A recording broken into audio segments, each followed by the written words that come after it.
the Federalists in Congress passed the Alien and Sedition Acts.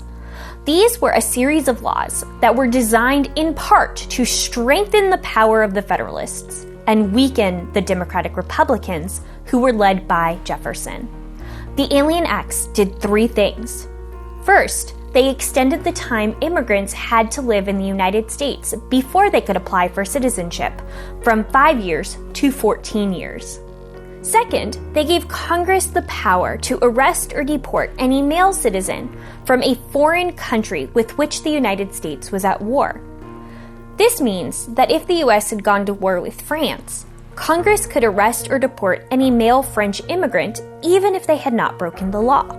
And finally, they gave the president the power to deport any non-citizen suspected of plotting against the U.S. for the next 2 years.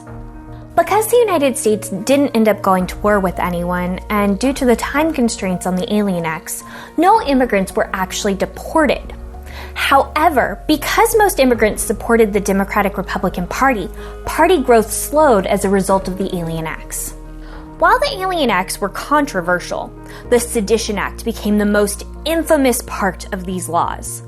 The Sedition Act made it illegal to publish anything that criticized the president, Congress, or the laws it created. Interestingly enough, the vice president was not protected from criticism.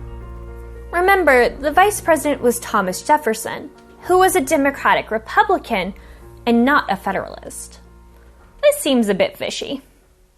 In response to the Alien and Sedition Acts, Jefferson and James Madison, another prominent Democratic Republican, wrote the Virginia and Kentucky resolutions.